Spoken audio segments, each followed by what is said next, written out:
တို့နိုင်ငံမှာဗုဒ္ဓဘာသာလို့ပြောပြီးတော့ဘုရားကဆုံးမရဲ့တန်းနဲ့ဘုရားစကားဘာဖြစ်လို့နားမထောင်ကြတာပါလိမ့်မလဲလို့ဘာဖြစ်လို့တော့ဆိုဘုရားဘောတက်လဲမတိတ်ဆိတ်ဘူးဘုန်းကြီးကျောင်းသွားလဲမတိတ်ဆိတ်ဘူးဘယ်နေရာမှမတိတ်ဆိတ်ဘူးစူညံပြီးတော့နေလေးရှိကြတာတော့အံ့ဩစရာကောင်းတဲ့အနေထားတစ်ခုပဲမစင်စားမဆင်ញင်လို့ရှိရင်မသိနိုင်ဘူးဒီကိစ္စတွေစဉ်းစားဆင်ញင်မှုကောင်းတယ်ပြီးတော့ဘာသာရေးပွဲတော်လှုပ်တာကဘာသာရေးပွဲတော်ဖွင့်တယ်ကက်ဆက်တွေတခြင်းတွေဖွင့်လိုက်တဲ့တခြင်းတွေကကာမတခြင်းတွေဖွင့်ဘာသာရေးနဲ့ကာမနဲ့ဆန့်ကျင်ဘက်ကြီးတယ်ဘာသာရေးဆိုရင်ဘာသာရေးတခြင်းလေးကိုဖွင့်တဲ့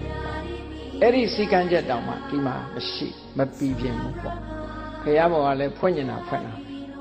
ဖွင့်တာကဖရာဖွင့်လိုက်တဲ့တခြင်းကဖွင့်နေတဲ့နေရာကဖရာဖွင့်လိုက်တဲ့တခြင်းကဟိုနားမကြားတာတခြင်းမျိုးဒါလေးဟိုမစင်စားကြဘူးလားလို့ဒီလိုတွေးတော်မိတာပေါ့ဒါကိုတယောက်တည်းလည်းဘာတော့တခုမှလှုပ်လို့ဖြစ်တဲ့ကိစ္စမဟုတ်ဘူးဒါအများစုဆိုတာသို့တော့လှုပ်ဖို့ဘာဖြစ်လို့မကြိုးစားကြဘူးလဲတခါတော့တောင်ပြောမိသေးတယ်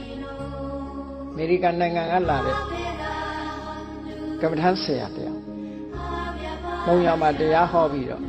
ဘုန်းကြီးတို့ကဘုရားထဲကိုသွားပြီးတော့ဝတ်ပြုတဲ့အခါအဲ့ဒီကမ္မထမ်းဆရာသူမသိပါဘူးညာဘာလုပ်လဲဆိုရင်ဘုရားခန္ဓာကိုယ်ကြီးတိုက်ဝါထိုင်ပြီးတော့ကမ္မထမ်းထိုင်ဘာကမ္မထမ်းထိုင်နေတော့မသိဘူးပေါ့တိတ်တိတ်ဆိတ်ဆိတ်ကလေးဘုရားကိုရှေ့မှာကမ္မထမ်းထိုင်ဘုန်းကြီးတို့ဝင်ရောက်ပြီးတော့ဝှချတဲ့အချိန်သူကဝတ်ပြုပြီးတော့စကားစမြည်ပြောဘယ်ကလာတာတော့မှလှုပ်ဆက်ပြီးသူကဗာမေးတော့သူစိတ်ထဲမှာသူ surprise ဖြစ်တယ်အံ့ဩတာသူပြော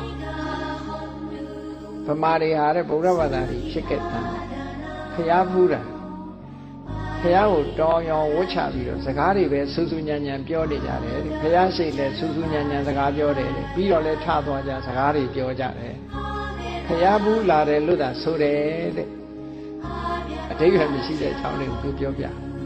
ဘုန်းကြီးတို့ကဘာမှရှင်းပြနိုင်တာမရှိဘူးတဲ့ဟုတ်နေတယ်လေဟုတ်နေတယ်ဆိုတော့အေးလူတွေဆိုတာဒီလိုပါပဲလို့ပဲဒီလောက်ပဲပြောရတာအဲ့ဒါလို့ရှိတယ်ဘာပြေမှာ